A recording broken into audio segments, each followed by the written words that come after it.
How you guys doing? Brownman is here yet again with his second to last Madden 2011 video. And unfortunately with this video is when my capture card started acting like an asshole, so it didn't actually capture everything how I wanted it to, but I'm going to try and do my best to explain everything and show you what footage I was able to capture. So the first achievement we're going for is Old Spice Swagger Pick 6. This is to intercept a pass and return it for a touchdown. So same settings as usual, and I'm using the two controller method here. This will be the only time I use the two controller method in this video, though, and I'll explain that later on.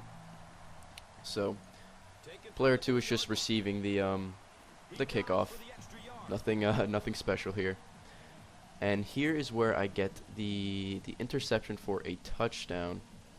Now what I'm trying to find on offense is a play where a receiver, either on the left or right side, is kind of isolated. I'll show you what I mean in a minute. And on defense, I pick a zone defense. As you can see, the B receiver will be running an outpost to the right, and he'll be all isolated. So Darrelle Revis, of the New York Jets, who I traded to the Steelers to make this a little bit easier, can capture it and run it in, no problem. So I hike it, throw the ball to B, pick the receiver, move him out of the way. Revis picks out no problem, and he's able to run. As you can see, I'm using the diving method from a previous video. So it's very simple. That got me the, as you'll see, the Old Spice Swagger Pick 6 or 25 gamer score. But if you just repeat that 4 more times, you can get no offense achievement, and you'll get 50 gamer score. That's just for intercepting 5 passes. So you can get 2 achievements there. Unfortunately, regarding the no offense, once again, capture card kind of cut out. But I did unlock the achievement in the next game, which you'll see here. So I'm just going over the settings one more time, because this one I'm going to be going against the CPU. So there's something different. For special teams, you want to max out your field goal power and accuracy. And just to be sure, you want to find the kicker on your team. So that'd be Jeff Reed. And then you want to edit his stats, his kicking power and his kicking accuracy more specifically. And you want to max them out. And if you haven't figured it out yet, the achievement that this is all pretty much building up to is the Laces Out achievement, which is to kick a 60+ yard field goal, which for some reason is near impossible when you're using 2 controllers, but when you're going against a CPU, it's a joke. And the reason I think that is because all those settings you just saw me mess around with seem to only really affect when you're going against the CPU. So as you can see, I'm putting on game flow just to speed things up a bit, and I'm maxing out the quarters to 15 minutes, because all the achievements you see coming up now I got in this one game. Technically I got it in this one quarter, but I just maxed out the time just in case I had any issues. So this is Laces Out.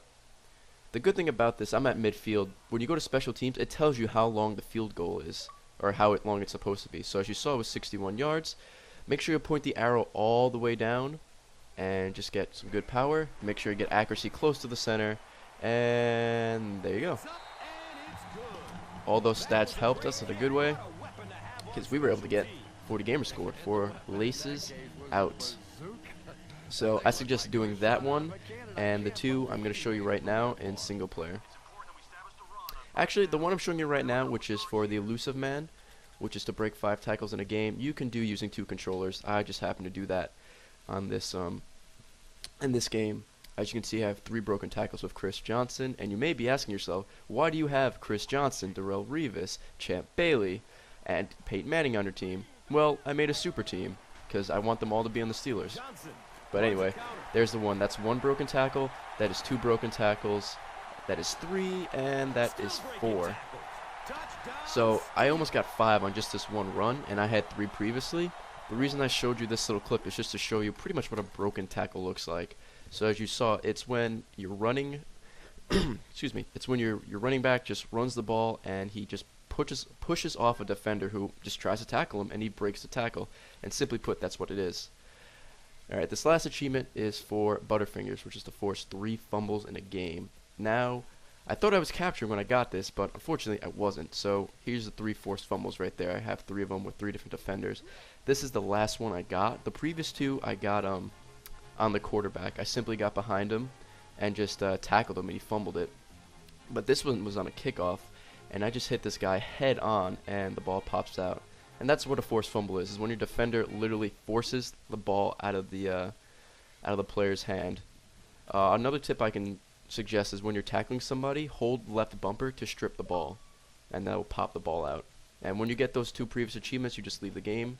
And yeah, there you go, Butterfingers and the Elusive Man. No offense should be there, but it, capture card was being a douche.